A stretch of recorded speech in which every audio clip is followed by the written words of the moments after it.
She's married to a law enforcement officer. Before that, he was a career Navy EOD specialist in combat. The stress of those careers almost ended their marriage. She's here to talk about that and much more. Welcome to the Law Enforcement Talk Radio Show. In the Law Enforcement Talk Radio Show, we are joined by special guests talking about their experiences, the realities of investigating crimes, plus those who have experienced horrendous trauma. Police, first responders, military, and victims of crime share their stories. Hi, I'm John J. Wiley. In addition to being a broadcaster, I'm also a retired police sergeant. Be sure to check out our website, letradio.com, and also like us on Facebook. Search for the Law Enforcement Talk Radio Show. Be sure to subscribe to our YouTube channel. Look for Law Enforcement Talk Radio Show and podcast on youtube.com. And be sure to subscribe. Like everything we do, it is free. Look for and subscribe to Law Enforcement Talk Radio Show and podcast on YouTube for great police videos and episodes of the podcast. Connecting with us from the Treasure Coast of Florida, we have Tina Rudiger on the phone. Now, Tina's husband, Chris, was on the show just a few weeks ago. She is the spouse of a career Navy veteran, Christopher Rudiger. He's also a police officer, and she's a podcaster. Her name of the podcast is Sheepdog Marriage Podcast. Tina, thanks so much for being guest on the Law Enforcement of the show. Very much appreciated. Yes, thank you for having me. I appreciate you having me on. Now, yours is a point of view we don't get to hear very often. I grew up in a career Navy family. My dad was career Navy. My mom was, I called the admiral of the family. When Dad was gone, she ran the roost. When Dad was home, she ran the roost. That's the way it was. And then I went into police work in my early 20s. So there's a lot of commonality and a lot of differences, but we never get to hear from people like you. Yeah, and it's so important because, I feel like as a spouse, we are in the background sometimes, and it's just kind of the way it is. And to be able to speak out now in this season of our life and be able to kind of speak into the lives of other spouses or other military or law enforcement marriages is really important to me. I'm so glad that you are doing that, and I want to thank you for your service. I know we thank the veterans, we thank first responders, we thank police, but we forget about their spouses. And to be totally honest with you, you can't do this line of work without the support of your family behind you. Oh, absolutely. You definitely need the support of your family to be able to getting into being a military spouse. And when we first got married, I had no idea what I was getting into. I didn't know anyone that was in the military. I've had heard of it, but I didn't know what it was like being in that lifestyle. I was willing to kind of jump in with both feet, but wow, did I have a big road ahead of me. How long have you two been married? We've been married for 31 years. So you're not rookies at this. And I'm saying this with all due respect. You're not newlyweds. It's not like this is brand new to you. You've got, both of you have a lot of time and effort and struggles involved in this relationship. That's, to say the least. Definitely a lot of time and a lot of effort as a military spouse and now as a law enforcement spouse. I kind of thought that when he transitioned from the military to law enforcement, I was thinking, man, this is going to be a walk in the park. He's going to be home every night. But that was a big misconception on my part. We'll go into that in a moment. I want to touch base a little bit of your history. You and Chris, did you get married at the early part of his military career or before going in the military? It was in the early part. He was in submarines for the first 3 years, and then when he transitioned and went to EOD school, we met in Panama City when he was going through training. So I've been with him almost his entire career. So you've kind of seen a big transition in your Navy experience, and I'm going to go back. Granted, I'm a lot older than you. When my dad got deployed, 6-month med cruise, whatever it might be. This is before we had FaceTime and all these other ways. Right. You didn't have the internet. You didn't have phone calls. We oftentimes didn't find out he was coming home until 2 or 3 days before. And every now and then he'd get a couple moments on a satellite phone. He'd talk to Mom, and we were totally unaware. Right.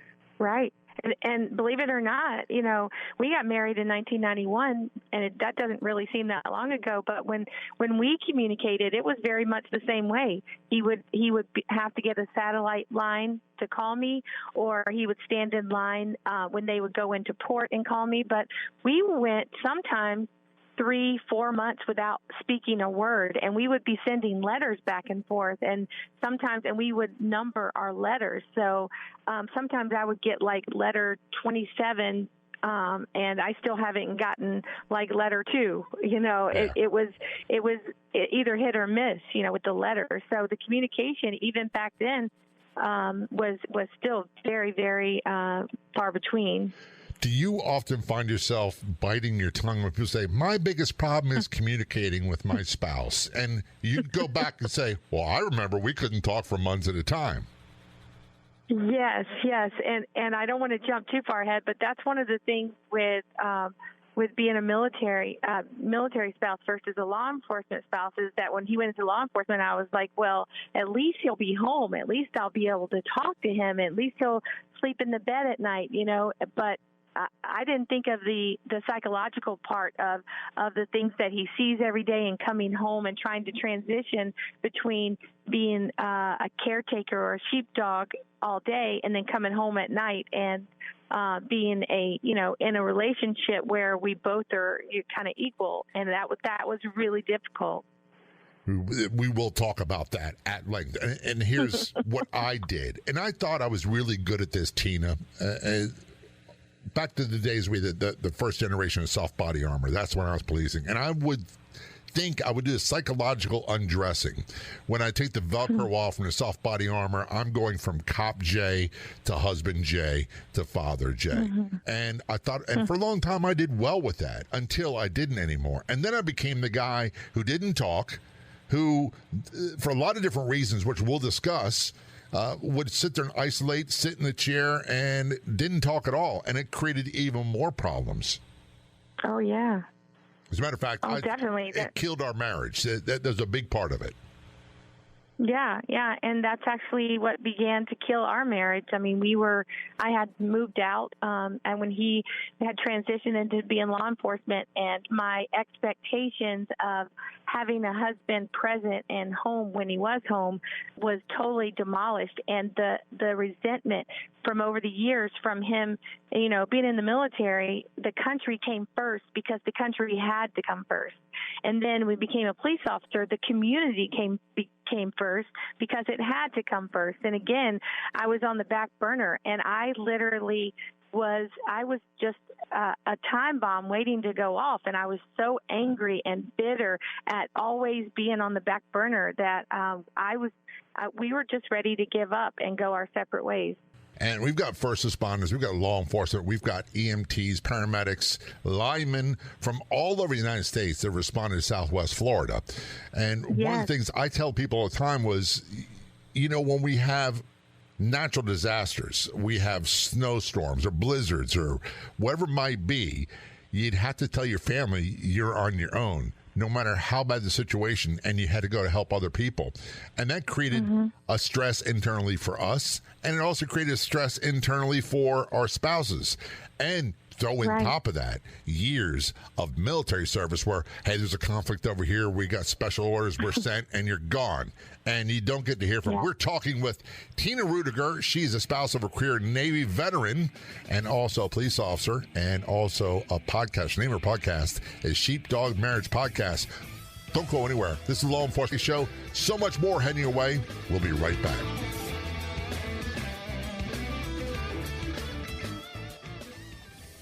Of all the radio stations in the United States, there are no other shows like the Law Enforcement Talk Radio Show. And on Facebook, there's only one official page. Do a search on Facebook for the Law Enforcement Talk Radio Show. And be sure to like the Law Enforcement Talk Radio Show Facebook page.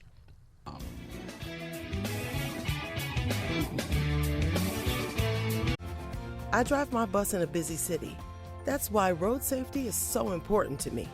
I know that I must slow down and be extra careful when I make a wide turn. Buses need more room than cars. Everyone can help keep our roads safe. Next time you're driving, Remember to give buses plenty of time and space to finish turning before driving ahead. Let's all plan to share the road safely. Learn how at www.sharetheroadsafely.gov. Return our conversation with Tina Rudiger on the Law Enforcement Show. Tina is a spouse of a police officer. He's also a career Navy veteran. He was a Navy vet for 20 some odd years before becoming a police officer. And she's a podcaster. The name of her show is Sheepdog Marriage Podcast. Before we went to break, Tina, and I'm so glad you're telling your story, because quite often we don't talk to the spouses and we don't get to hear the frustrations and the difficulties of those at home. And yeah, we could say for a lot of reasons why. It doesn't matter, but we need to make their voices, their stories more prominent. So I'm really grateful that you are telling yours. You said you met Christopher when he was training for EOD was it Panama City? Yes, Panama City. And so that was quite a while ago, right? Yes, it was 1991. And actually, it was 1990. That's what's so crazy about our story is we actually met in November of 1990, and we were at the altar in April of 91. So we only knew each other for maybe 3 or 4 months, and we were at the altar. So for all those who say they don't know each other long enough, it's going to end in disaster, you're living proof that's not the case. We are definitely, it did work for us for a long time, and but honestly, we were just surviving. We were never thriving. We were just kind of getting by. Yeah. But we didn't even know each other's middle name when we got married, so that was crazy. So I'm not going to ask you why. What possessed you to do that? I'm sure your family said, "Oh, that's wonderful. He's a great guy." But what are you thinking? Yeah, well, he was in EOD school, and it's in phases. So once you graduate, you go on to the next phase. So he was moving from Florida to Maryland, and he was like, either we get married or you come live with me. And my dad, I'm the only girl. My dad was like, not only no, but no. The only way you're leaving this state. I'm a father of 2 daughters, and I'm telling you right now, I'm still old-fashioned. I'd be the same kind of guy. Yeah, he had to come to my house, and he told him, he said, Chris, I have 3 children. He said, God gave me 2 boys, but he only gave me 1 girl. And that girl right there, that's my heart. And if you want my heart, you're going to marry it. You're not going to live with it. There you go. You and I are on the same page. Here's the thing, Tina. I don't force my point of view on other people. I don't have beefs with people. I don't disrespect people, but I bow before no one. And secondly, right. I am who I am. At this stage of my life, it's like, look, I'd love to go to all the time and energy to make you like me, but I'm over that. That was gone in my teens and 20s.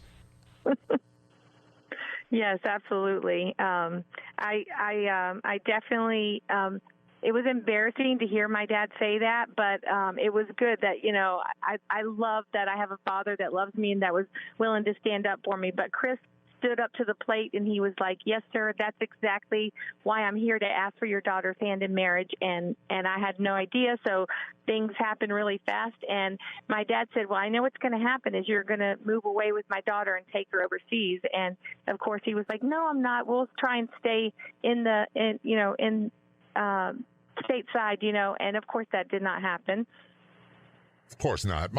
When I was a baby boy, I don't remember. I was too young. But my dad was stationed in Rota, Spain, and I was there from like 1 year of age to 5. And yeah, I wish I was older and could experience and remember some of that stuff. But that's part of the Navy life.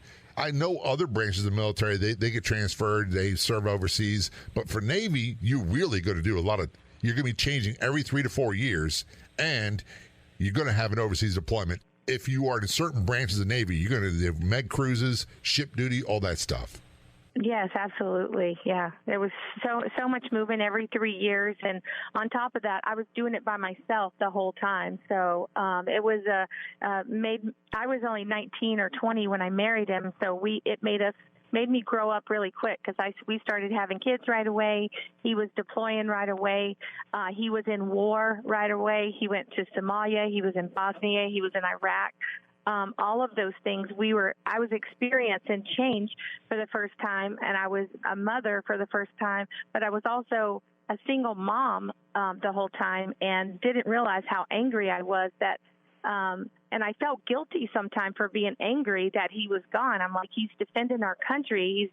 He's supporting our family. Like, why do I have the right to be angry with him? But that's what I want to help other mothers or other wives to understand is that, it's okay to be angry and it's okay to speak up.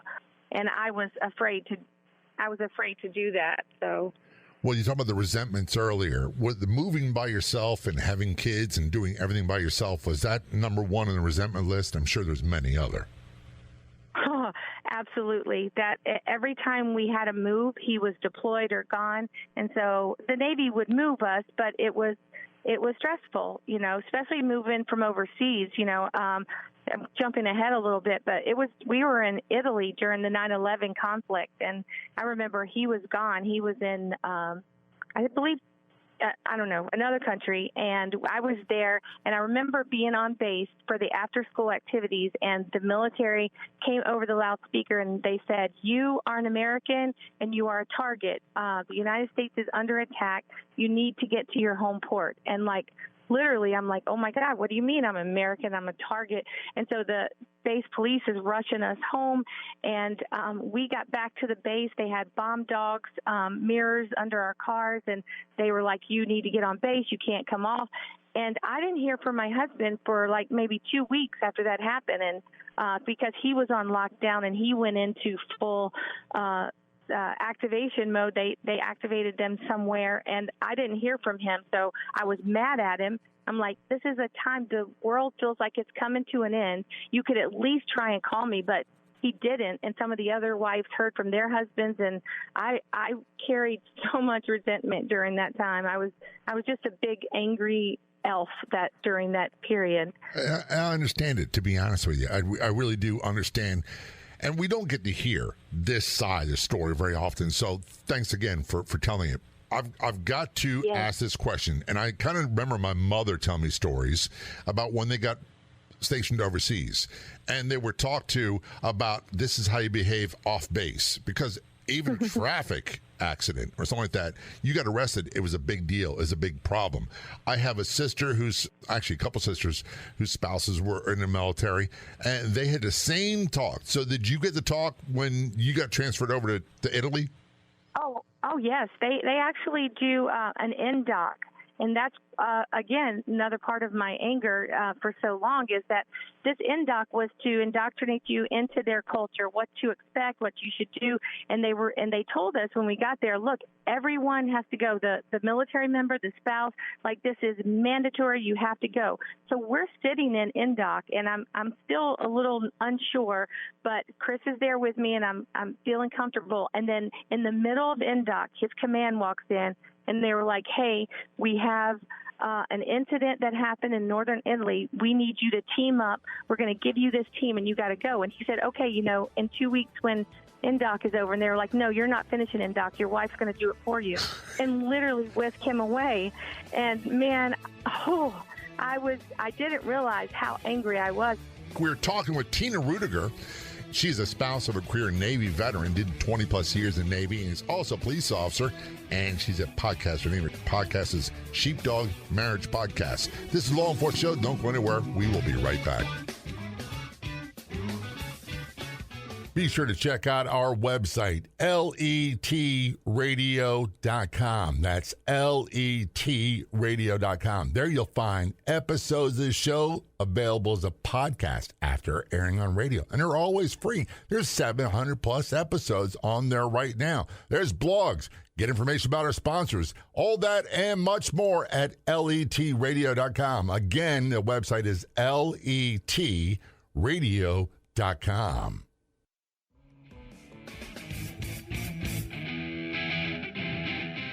Now, at McDonald's, wake up to a $4 breakfast meal deal. Wake up to a sausage McMuffin or a sausage biscuit, to hash browns, and wake up to a hot coffee. Get your $4 breakfast meal deal. Limited time only. Prices and participation may vary. Prices may be higher for delivery. I drive my bus in a busy city. That's why road safety is so important to me. I know that I must slow down and be extra careful when I make a wide turn. Buses need more room than cars. Everyone can help keep our roads safe. Next time you're driving, remember to give buses plenty of time and space to finish turning before driving ahead. Let's all plan to share the road safely. Learn how at www.sharetheroadsafely.gov. Before the show, return our conversation with Tina Rudiger. Tina is a unique guest on the Law Enforcement Today show. She's the spouse of a career Navy veteran. That means 20 plus years in the Navy, EOD, deployed constantly to combat zones. After retiring from the Navy, he became a police officer. When she thought things would be easier and better, well, we'll let her tell you about that part. She's also a podcaster, and her podcast is Sheepdog Marriage Podcast. Before we went to break, Tina, you were talking about this indoctrination and when you got deployed to Italy. And part of what my mother told me is back in the day, they'd say, look, don't even get in a traffic accident off base. If you hit someone and kill someone, you're on your own. There's not a whole lot we can do for you. And back then, if you were American and you were imprisoned in the Spanish jails, it was up to the family to come feed you. They didn't feed you. You were on your own, literally. And so you're in the middle of indoctrination, and he gets whisked away, and you said the resentment, that's like number two.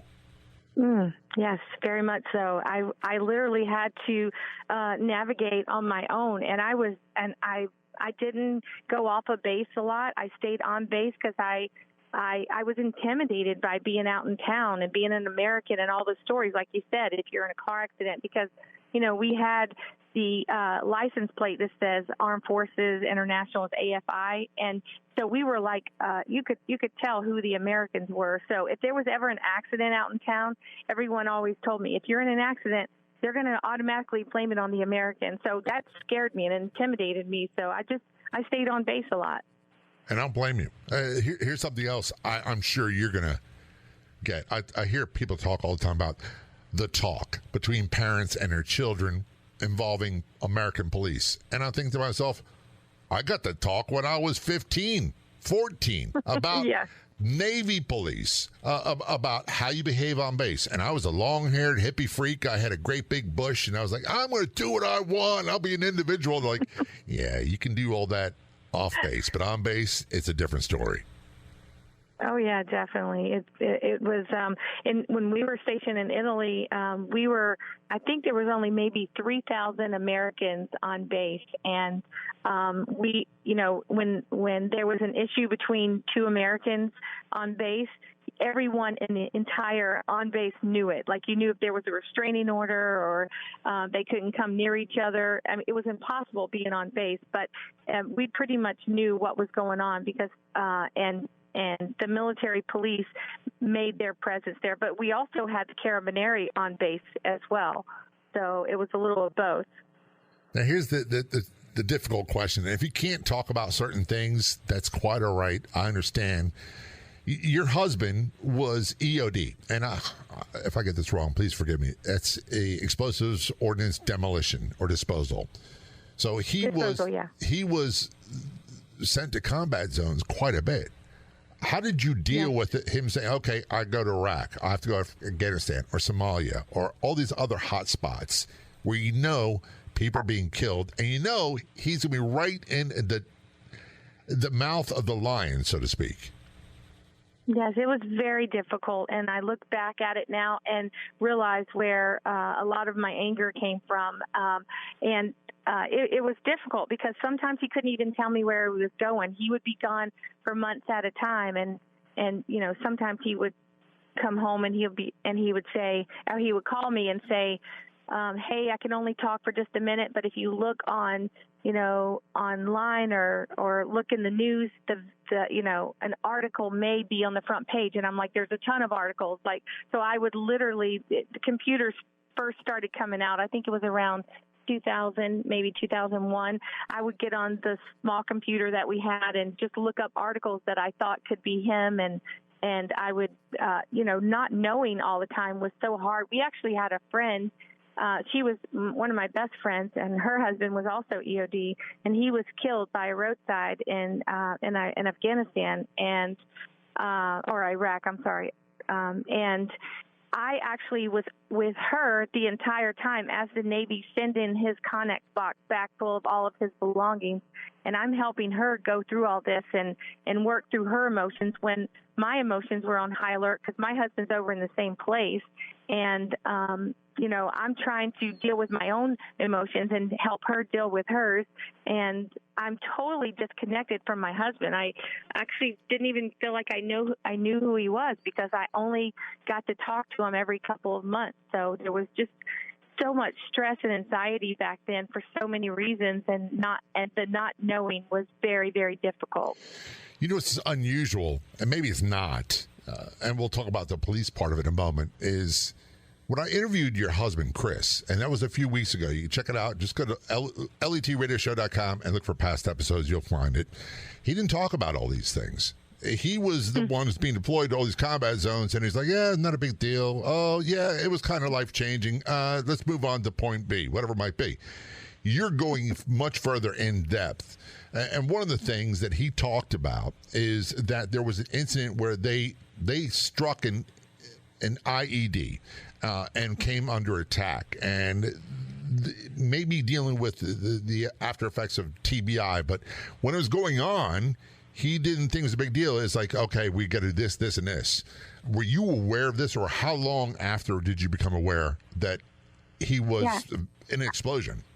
Yeah, I was not aware of it at all. In fact, when he got home from that 6-month deployment, it had happened in the very beginning of his 6-month deployment. So I went the whole time not knowing. So when he got home, we had the sit-down talk, and it literally was like a gut punch, and I didn't know if I should be angry with him for not telling me or be happy that he was home. But he said the night that he was hit, he called me when he got home, and he said, I just sat there and listened to your voice. And he said, your voice sounded so happy and it was soothing to my soul, and I just listened. He said, but I didn't want to tell you because I didn't want to worry you, because there was a lot of death within the community going on at the time, and I knew the wife, so he didn't want to stress me out. And honestly, that was really difficult for me because I felt like I needed to know, like making me wait and telling me later. I just felt so,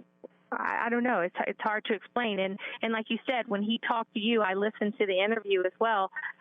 He's very superficial, nonchalant about it. And that's one of the things that I really encourage him to do sometimes, is to talk about these things. These things that happen to us, these things that we've been through are real. And that's where the healing part comes with us doing our marriage ministry. Is it forces him to talk about it, and it allows me to process some of the anger and the resentment that I had for so long. I'm a big proponent of talking about things, but as long as it's involving other people. When you push me hard to talk about certain incidents from my police career, it depends. Quite honestly, it depends on who you are. I'm far more open about it now than I was many years ago. But one of the things you said earlier that really resonated with me is he didn't want you to worry. And I didn't tell my wife at the time a lot of things were happening because she was already worried enough.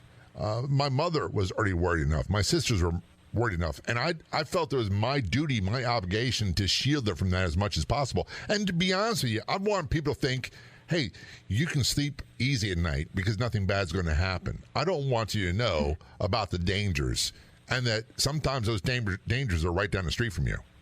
Right. And I totally get that, and I definitely see your side, and I see how, hit Chris's side on not telling me, but, it's kind of, there's got to be a fine line there, because I want to know what I'm dealing with.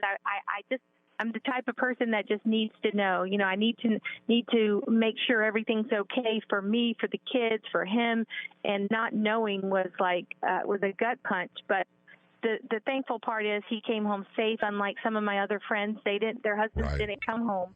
And when he did come home, though, some of the things that were difficult is the very first night he was home. Our sons were not big, but let me cut you off. We're going to take a short break. We're talking with Tina Rudiger. When we return, we're going to talk about what happened the first night he was home, and then how he began to transition into law enforcement, how that affected them, and much more. This is Law Enforcement Today Show. Don't go anywhere. We will be right back.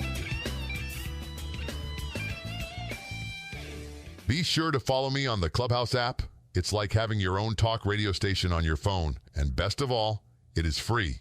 Be sure to follow me, John J. Wiley, at LET Radio Show, and look for major announcements. That's right. The Clubhouse app is free. And be sure to follow me, John J. Wiley, or at LET Radio Show for major announcements. That's John J. Wiley or at LET Radio Show on the Clubhouse app. Did I mention that it is free?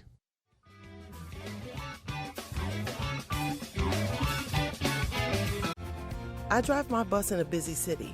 That's why road safety is so important to me. I know that I must slow down and be extra careful when I make a wide turn. Buses need more room than cars.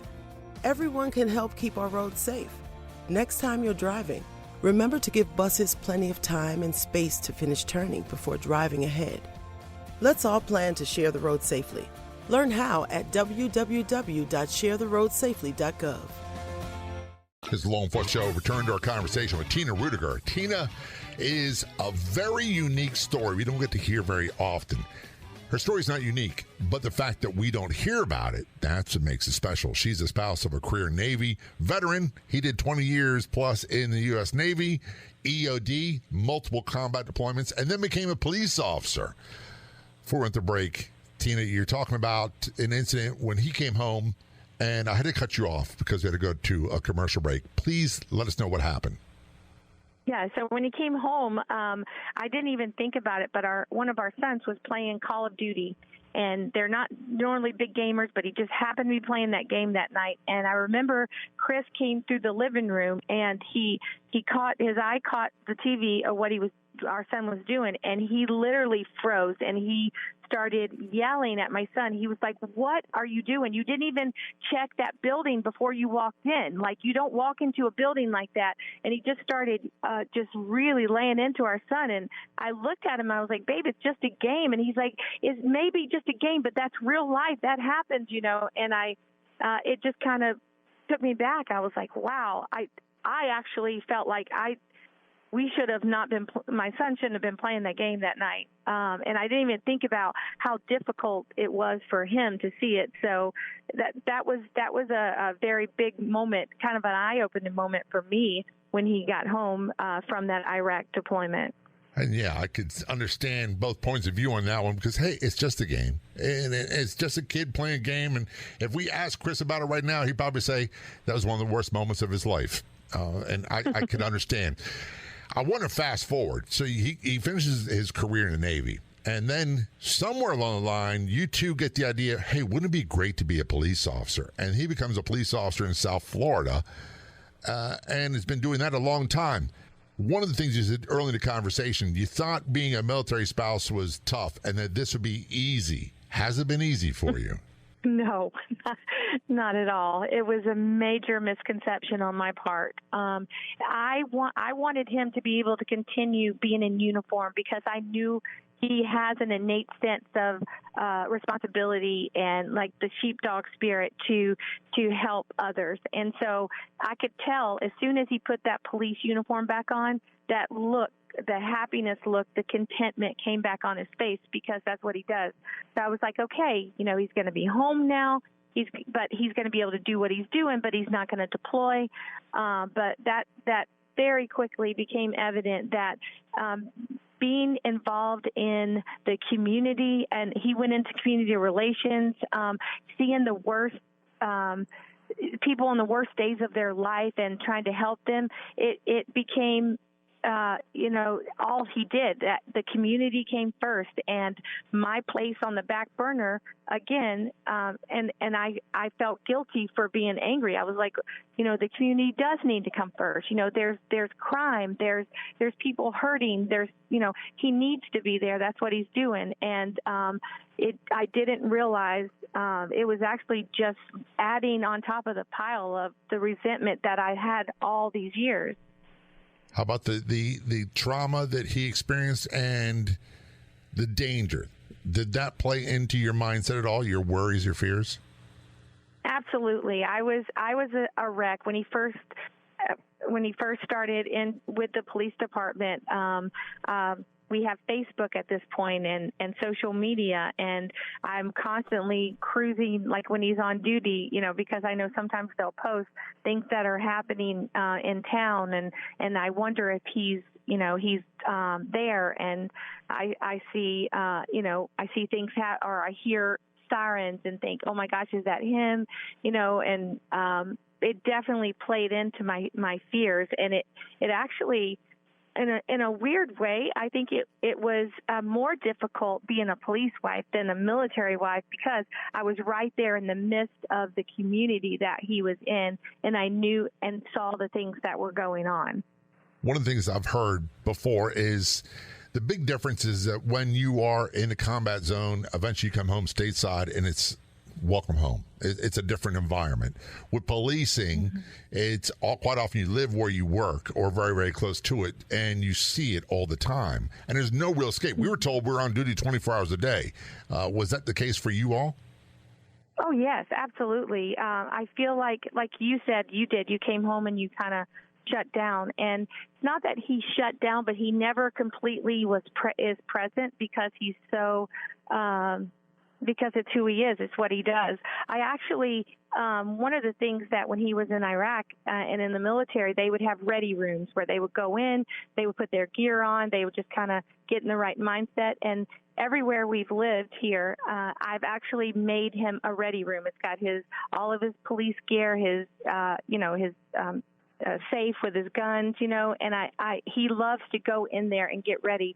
And one of the things that I've learned being a police wife is that when he comes home and he walks through that door, he goes into that ready room to undress and to, just get rid of the day. And I actually don't approach him right away. I allow him that downtime to kind of come down and kind of be present with me. And once he's ready, he'll walk into the kitchen or wherever I am. But I really try really hard to give him that space to download from the day, because he only works 5 minutes from where we live. So it's not a lot of time. One of the things you've said a couple times in the interview is your marriage almost ended.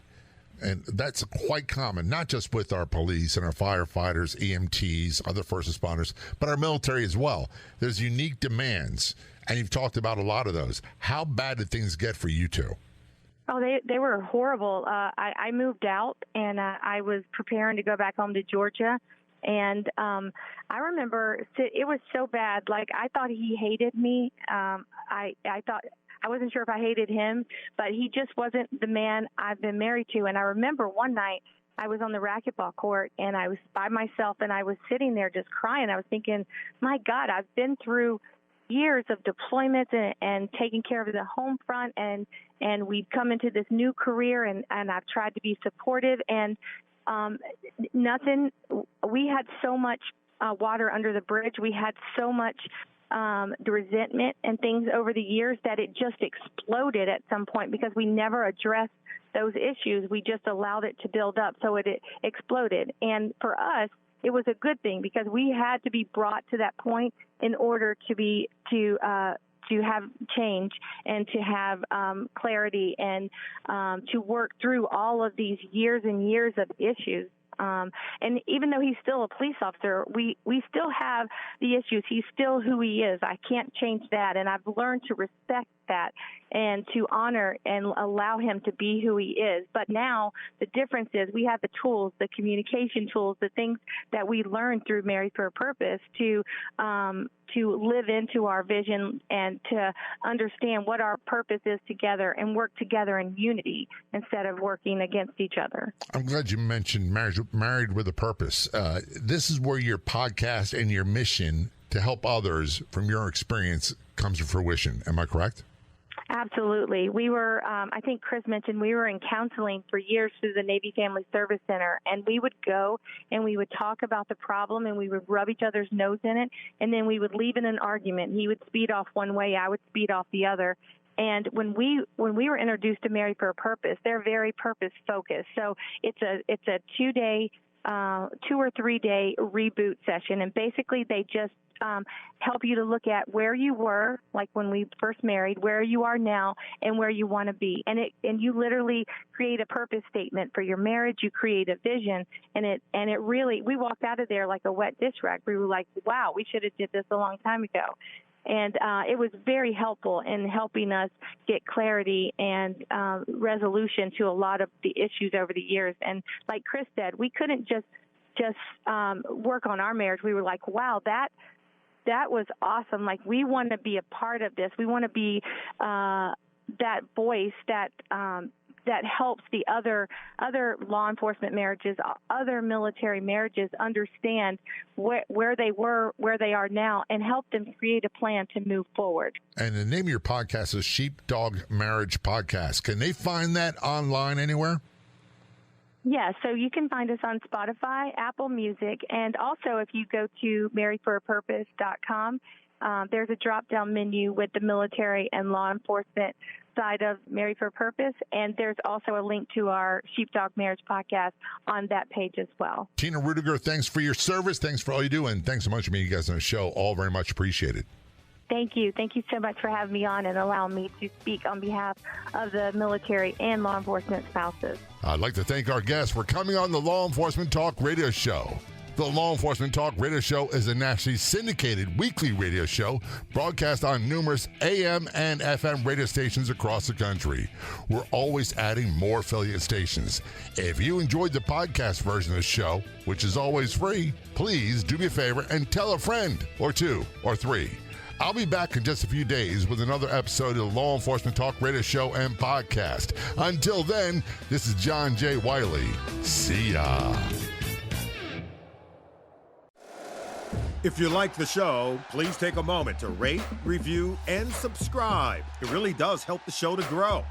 Thank you for listening.